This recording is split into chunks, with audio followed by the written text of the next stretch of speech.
Hello everyone, welcome to lucky education. और आज हम देखेंगे lecture number 2 daily exam dose class 10th के लिए। ठीक है, तो कल हमने एक सीरीज स्टार्ट की है। पेपर तक मैं कोशिश करूंगा क्लास 10th की एसएसटी से जो भी इंपॉर्टेंट क्वेश्चन है मैं यहाँ पे समझाऊंगा। और साथ के साथ में यहाँ पे क्वेश्चन समझाते समय मेरा ये भी फोकस रहेगा कि जो भी टॉपिक समझाया जा रहा है उस टॉपिक पर थोड़ा सा आपको मतलब अवेयर करा दिया जाए, सो दैट आपके कॉन्सेप्ट भी क्लियर हो सकें। ठीक है, और एक चीज़ आपको मैं यहाँ बताऊंगा कि जो भी क्वेश्चन इस वीडियो के दौरान आपसे पूछे जाएं तो कोशिश करना उन वीडियोज के जो क्वेश्चन है उनका आंसर आपको कमेंट करके देना है जो वीडियोज में पूछे जा रहे हैं। तो देखो, पहला है यंग इटली।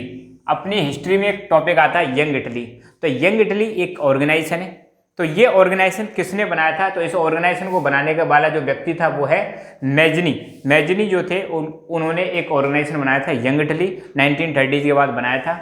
और ये एक प्रकार से सीक्रेट सोसाइटी थी जो मतलब यंग लोगों को इंस्पायर करती थी कि आप भी भाई यूनिफिकेशन में भाग लो, इटली के यूनिफिकेशन में भाग लो और आपको भी मतलब यूनिफाई करना है इटली को। दूसरा एक व्यक्ति था जिसका नाम आपको यहाँ पे दे रखा है, या बताना है कि एक व्यक्ति था जिसने पॉलिसी फॉलो करी थी ब्लड एंड आयरन की। ठीक है, जर्मनी का यूनिफिकेशन हुआ था जब, ध्यान रखना। तो एक व्यक्ति है हमारे Otto von Bismarck. Otto von Bismarck को हम बोलते हैं कि जर्मनी के यूनिफिकेशन का एक प्रकार से फादर हैं। जैसे इंडिया में जो यूनिफिकेशन करवाया था हमारे सरदार वल्लभ भाई पटेल ने, ऐसे ही जर्मनी का यूनिफिकेशन करवाने में जो सबसे बड़ा रोल रहा था वो था ओटो वॉन बिस्मार्क। और ओटो वॉन बिस्मार्क ने एक पॉलिसी फॉलो करी थी। उस पॉलिसी का नाम था policy of iron and blood, रक्त और लौह की नीति। मतलब अगर कोई दुश्मन सामने आए तो उसको उड़ा दो, शांति से नहीं मारना तो उड़ाओ उसको, सिंपल था। ठीक है, एक चीज बड़ी फेमस है इस बुक में दे रखी है आपकी में, वियना कांग्रेस के बारे में दे रखा है। तो देखो 1815 में क्या हुआ था, यहाँ पर मैं बताता हूँ। 1815 में आपको पता चलेगा एक युद्ध हुआ था जिसका नाम था बैटल ऑफ वाटरलू। ध्यान रखना, बैटल ऑफ वाटरलू हुआ था। और बैटल ऑफ वाटरलू में एक व्यक्ति था नेपोलियन बोनापार्ट। तो नेपोलियन बोनापार्ट को हरा दिया जाता है किसके द्वारा? कई देश मिलके एक साथ मिलके आते हैं और उन देशों में जैसे नाम दे रखा है ब्रिटेन, ऑस्ट्रिया, रसिया और प्रशिया। इन लोगों ने मिलके फ्रांस का जो मतलब एक व्यक्ति था, डिक्टेटर था जिसका नाम था नेपोलियन बोनापार्ट, इसको ये हरा देते हैं। और इसको हराने के बाद ये चाहते हैं कि यूरोप में फिर से दोबारा से पुराना सिस्टम आ जाए, फिर से दोबारा से मोनार्की आ जाए। तो उसके लिए इन्होंने एक कांग्रेस रखी थी, एक मीटिंग रखी थी वियना में। वियना कहाँ पड़ती है? वियना पड़ती है ऑस्ट्रिया की कैपिटल आज की डेट में। तो वियना में एक मीटिंग होती है। किसकी मीटिंग होती है? ब्रिटेन, ऑस्ट्रिया, रसिया, प्रशिया। ठीक है, कब होती है? 1815 में होती है, जिसको हम बोलते हैं वियना कांग्रेस के नाम से। और इस मीटिंग के जो हेड थे, इस मीटिंग को जो चेयर किया था, होस्ट किया था, तो इसके होस्ट कौन थे? होस्ट माने जाते हैं ड्यूक मेटरनिक। अब ये ड्यूक मेटरनिक कौन है? ऑस्ट्रिया जो देश है, ऑस्ट्रिया देश के एक चांसलर है। ये कौन है? ऑस्ट्रिया के चांसलर थे ड्यूक मेटरनिक। इन्होंने इस मीटिंग को होस्ट किया था, मतलब ये हेड थे मीटिंग के। तो वियना कांग्रेस, आई होप समझ में आ गई होगी। तो यहाँ पे एक स्टेटमेंट दे रखा है कि who was the described as the most dangerous enemy to our social order and by whom. तो मतलब किसने ये बोला कि ये जो व्यक्ति है, कोई व्यक्ति के बारे में कहा गया है कि ये हमारे सोशल ऑर्डर के लिए बहुत ज़्यादा डेंजरस व्यक्ति है। तो ये किसके लिए कहा गया और किसने कहा? तो पहली बात तो जो एनिमी यहाँ पे बताया गया है, मोस्ट डेंजरस एनिमी, वो बताया गया है मैजनी को। किसने बताया था? मेटरनिक ने। तो मैजनी कहाँ का था? इटली का था। मेटरनिक कहाँ का था? ऑस्ट्रिया का था। तो मेटरनिक भाई साहब ने मैजनी के लिए क्या बोला कि ये जो मैजनी है ये हमारे सोशल ऑर्डर के लिए बहुत खतरनाक है। ये चीज़ आप ध्यान रखना है। थोड़ा सा गांधी जी के बारे में 4-5 क्वेश्चन हम देखेंगे, ज़्यादा तो अभी नहीं देखेंगे। तो आपको पता होगा गांधी जी 1893 में, कब की बात है? गांधी जी 1893 में कहाँ गए थे? साउथ अफ्रीका गए थे। तो यहाँ पे ध्यान रखना, हमारे महात्मा गांधी जी जिनको फादर ऑफ नेशन माना जाता है, 1893 में गए थे साउथ अफ्रीका। और साउथ अफ्रीका से वापस लौट के आए थे इंडिया में 1915 में। तो पहली बात, एक क्वेश्चन ये बन जाएगा, गांधी जी कहाँ गए थे? आपको बताना है साउथ अफ्रीका में गए थे। कब गए थे? 1893 में गए थे। कब लौट के आए? 1915 में लौट गए। तो पहली बात तो ध्यान रखना, गांधी जी भारत रिटर्न होते हैं 1915 में। कब लौट के आते हैं? 1915। दूसरा, गांधी जी का एक पॉलिसी थी, प्रिंसिपल था, या इनके हथियार थे। तो 2 हथियार इनके बड़े इंपॉर्टेंट है, ध्यान रखना कौन कौन से। एक तो है नॉन वायलेंस, हिंसा ना करना, अहिंसा। और दूसरा है सत्याग्रह, सत्य के लिए आग्रह करना। ठीक है, तो ये 2 आइडिया है जो किसने दिए हैं? हमारे महात्मा गांधी जी ने दिए हैं। इसके अलावा इन्होंने 2-3 आंदोलन किए थे, आते ही हैट्रिक मार दी। आपको पता होगा 3 जगह पर आंदोलन करते हैं गांधी जी आते ही। एक तो करते हैं चंपारण में, कहाँ पे करते हैं? चंपारण बिहार में करते हैं। दूसरा आपका दे रखा है खेड़ा, खेड़ा में सत्याग्रह करते हैं। एक तो चंपारण का सत्याग्रह, दूसरा है खेड़ा का सत्याग्रह, और तीसरा है आपका अहमदाबाद का सत्याग्रह, अहमदाबाद सत्याग्रह।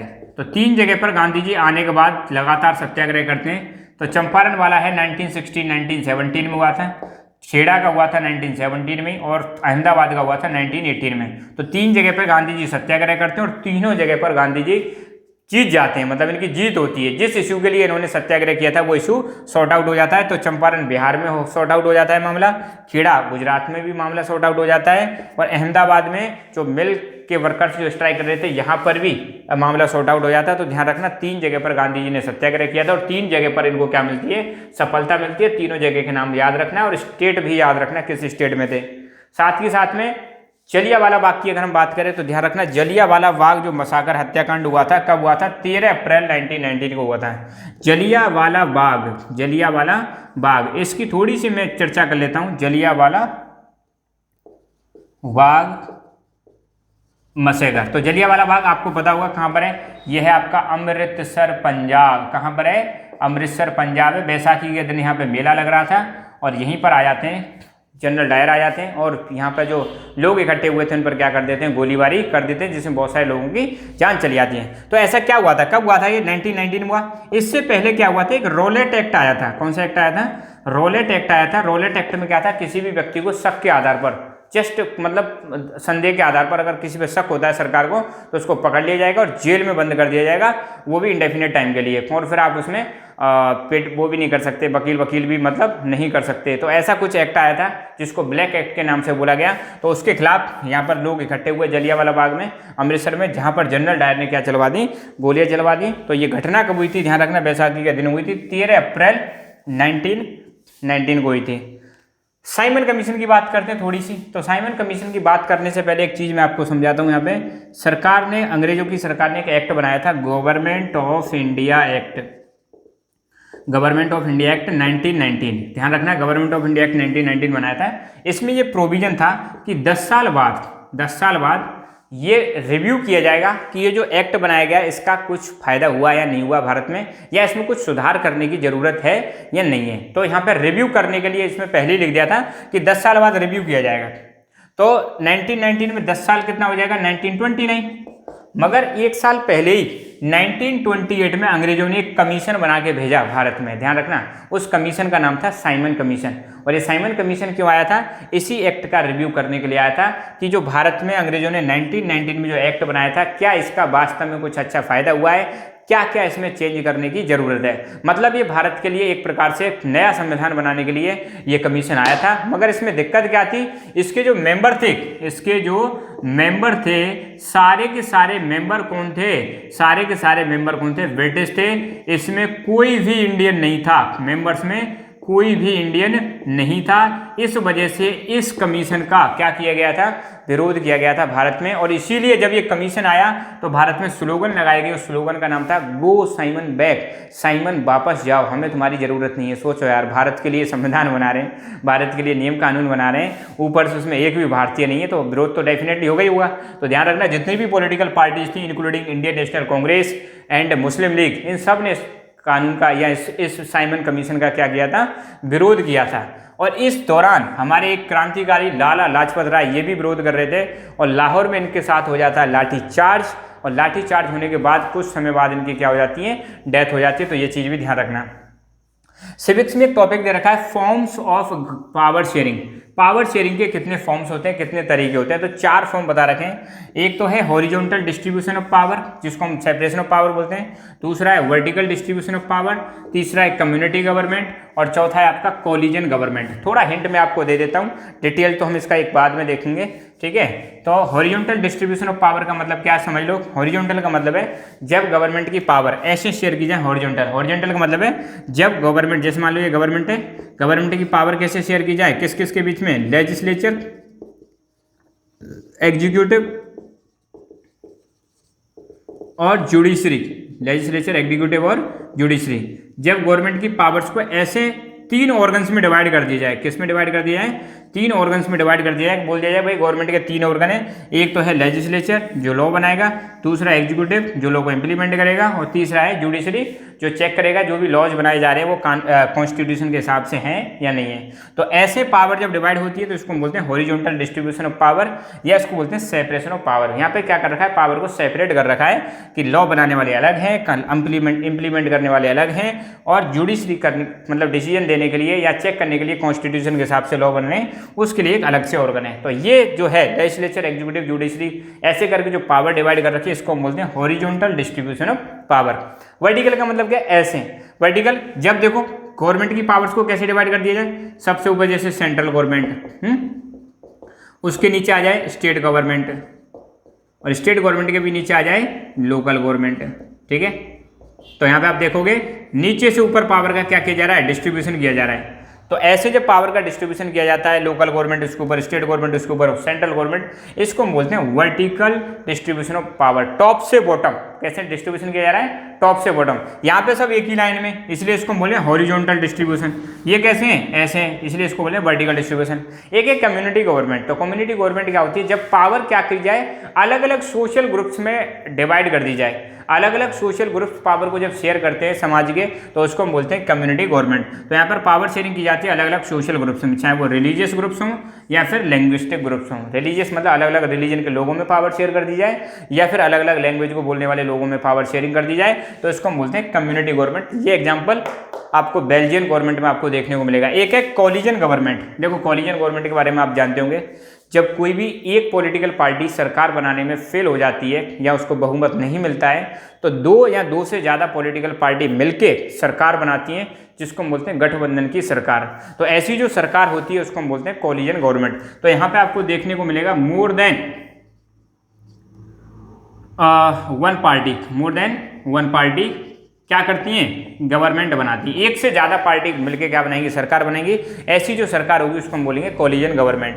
अब यहाँ पर कुछ चीज़ दे रखी है। गोल्डन फाइबर के नाम से किस फसल को जाना जाता है, तो गोल्डन फाइबर के नाम से जाना जाता है जूट को, है ना। पल्स मतलब दाल। दुनिया में सबसे ज़्यादा दाल कहाँ पे प्रोड्यूस होती है, भारत में।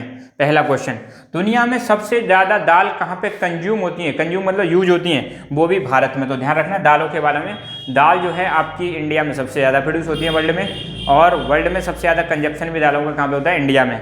दालों के बारे में एक चीज़ और ध्यान रखना, दाल जो है प्रोटीन का इंपॉर्टेंट सोर्स है। दालों से प्रोटीन बहुत ज़्यादा मिलती है, जैसे सोयाबीन की दाल। कुछ फुल फॉर्म यहाँ पे दे रखी है, इनका आप बताना है। जैसे एफसीआई की फुल फॉर्म है food corporation of India. Food corporation of India किसकी फुल फॉर्म है, एफसीआई की। काम क्या है इसका, बफर स्टॉक मेंटेन करके रखना। सरकार का जो मतलब आपने देखा होगा जो अनाज वनाज है वो यही स्टोर करता है। PDS public distribution system, public distribution system आपने देखा होगा। राशन की दुकान होती है हर गांव में, हर शहर में राशन की दुकान होती है। तो वो जो राशन वाला जो सिस्टम है वो पीडीएस सिस्टम का ही पार्ट है, जिसमें गेहूं चावल बांटे जाते हैं, आपने देखा होगा, है ना। PPL below poverty line, below poverty line, इसको हम क्या बोलते हैं, BPL. APL above poverty line, above poverty line, ये हो जाएगा एपीएल। एक है यहाँ पे एमएसपी। एमएसपी का मतलब है minimum support price, minimum support price. तो मिनिमम सपोर्ट प्राइस क्या है, ये सरकार के द्वारा अनाउंस की जाती है। जब भी किसान खेती करते हैं, रबी की फसल हो या खरीफ की फसल हो, जब भी खेती करते हैं तो सरकार पहले ही अनाउंस कर देगी कि देखो भाई हम आपकी फसल को इस रेट पर आपसे खरीदेंगे। तो मिनिमम सपोर्ट मिनिमम जो प्राइस गवर्नमेंट डिक्लेयर करती है बिफोर सोइंग सीजन, जब भी कोई फसल बोई जा रही है बोने से पहले ही सरकार अनाउंस कर देती है, तो उस प्राइस को हम बोलते हैं मिनिमम सपोर्ट प्राइस। कौन अनाउंस करता है, इसको गवर्नमेंट अनाउंस करती है। चलो ये तो रही बात आज की हमारे डिस्कशन की। इसके अलावा मैं आपको कुछ क्वेश्चंस दे रहा हूँ, उन क्वेश्चंस के आपको यहाँ पे कमेंट करके आंसर बताना है। पहला क्वेश्चन, चलो आपको कहाँ से स्टार्ट करते हैं। पहला क्वेश्चन तो आपके लिए ये है कि आपको बताना है हमारी 3 क्रॉपिंग पैटर्न होते हैं, 3 क्रॉपिंग पैटर्न या 3 क्रॉपिंग सीजन होते हैं। कौन कौन से 3 सीजन है और उनमें कौन कौन सी फसल बोई जाती है, 2 एग्जाम्पल देने। एक क्वेश्चन तो ये बन गया, इसमें कई सारे क्वेश्चन बन गए वैसे ही। अर्थ समिट कब हुई थी, दूसरा क्वेश्चन। अर्थ समिट कहाँ पर हुई थी, तीसरा क्वेश्चन। ठीक है। एजेंडा 21 किस समिट के दौरान अडॉप्ट किया गया था, ये आपका 4th क्वेश्चन बन जाता है। ठीक है। श्रीलंका को इंडिपेंडेंस कब मिली, ये आपका नेक्स्ट क्वेश्चन बन जाता है। क्विट इंडिया मूवमेंट कब हुआ था, ये आपके लिए क्वेश्चन बन जाता है। Quit India movement. चोरा चोरी इंसिडेंट कब हुआ था, ये भी आपके लिए क्वेश्चन बन जाता है कि चोरा चोरी इंसिडेंट कब हुआ था। और इंडियन नेशनल कांग्रेस को कब बनाया गया था, ये भी आपके लिए क्वेश्चन बन जाता है। और आरबीआई की फुल फॉर्म बताओ, ये एक आपके लिए क्वेश्चन है। ठीक है, सुनते जाए ना क्वेश्चन, मैं ज़्यादा नहीं दूंगा, थोड़े से ही क्वेश्चन दूंगा, मगर आपको उनको कमेंट करके बताना है। एमएनसी की फुल फॉर्म बताओ, एमएनसी की फुल फॉर्म क्या होती है, ये आपको कमेंट करके बताने। आज के लिए बस इतने ही क्वेश्चन, डेली धीरे धीरे करके मैं थोड़ा थोड़ा डोज आपको देता रहूँगा, जिससे आप मजबूत होते रहोगे। और फिर भी आपको अगर कहीं लगता है कि एसएसटी में सर इस टॉपिक में हमें ज़्यादा दिक्कत है, उस टॉपिक को भी कमेंट करके बताना। मैं कोशिश करूँगा उस टॉपिक को भी यहाँ पे नेक्स्ट वाले वीडियोज में इंक्लूड कर लूँ। ठीक है, तो मिलते हैं अगले लेक्चर में। खुश रहो, मुस्कुराते रहो। जय हिंद, जय भारत।